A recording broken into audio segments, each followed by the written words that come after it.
Cabinet ने पुराने 500 और 1000 के नोट संबंधित एक अध्यादेश को मंजूरी दे दी है।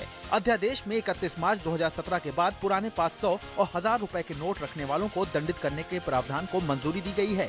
आरबीआई की चुनिंदा शाखाओं में 31 मार्च तक पुराने नोट जमा होंगे। नीति आयोग के उपाध्यक्ष अरविंद पनघड़िया ने कहा है कि आयोग डिजिटल लेन देन के लिए किसी भी तकनीकी प्रगति से संबंधित जानकारी प्रदान करने के लिए एक छोटे से सेल स्थापित करने और डिजिटल लेन देन के लिए लोगों को सहायता प्रदान करने पर विचार कर रहा है।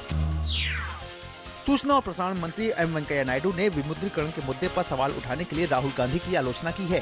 उन्होंने कांग्रेस को आत्मनिरीक्षण करने का सुझाव देते हुए कहा कि वो लोगों को बताए कि उसने अपने शासनकाल में काले धन के खिलाफ क्या कदम उठाए। उत्तर प्रदेश में सत्तारूढ़ समाजवादी पार्टी प्रमुख मुलायम सिंह यादव ने विधानसभा चुनाव में किसी प्रकार के गठबंधन या महागठबंधन की संभावना से इनकार किया है। लखनऊ में संवाददाता सम्मेलन में उन्होंने कहा कि पार्टी अकेले अपने दम पर चुनाव लड़ेगी।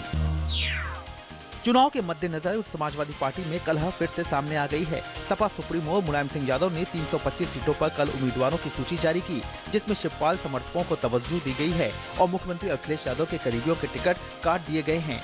नाराज अखिलेश ने शिवपाल के करीबी आवास विकास परिषद की उपाध्यक्ष सुरभि शुक्ला और उनके पति डॉक्टर संदीप शुक्ला को बर्खास्त कर दिया है।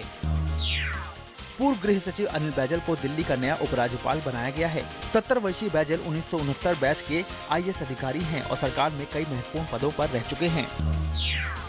तुर्की और रूस सीरिया को लेकर संघर्ष विराम की योजना पर राजी हो गए हैं, जिसके आज से लागू हो जाने की उम्मीद है। इस योजना का मकसद अलेप्पो शहर में संघर्ष विराम का विस्तार करना है। अमेरिकी विदेश मंत्री जॉन केरी ने संयुक्त राष्ट्र सुरक्षा परिषद में इजरायली बस्तियों को अवैध ठहराने के प्रस्ताव को समर्थन देने के अपनी सरकार के फैसले का बचाव किया है।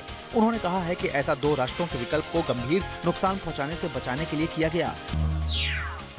अमेरिका के बयान पर इजरायल के प्रधानमंत्री बेंजामिन नेतन्याहू ने गहरी निराशा जताते हुए इसे अमेरिकी नीति में एक बड़ा बदलाव बताया है।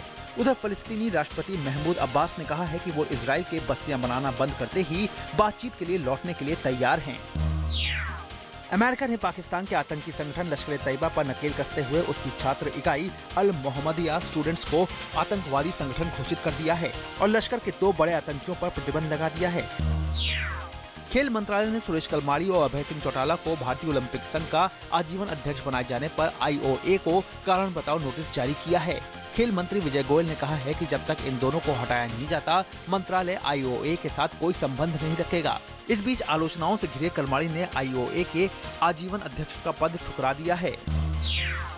दुनिया की पूर्व नंबर 1 खिलाड़ी और 2008 की French open champion Ana Ivanovic ने अंतर्राष्ट्रीय टेनिस से संन्यास ले लिया है। इवानोविच चोट के चलते अगस्त के बाद से कोर्ट पर नहीं उतरी थी।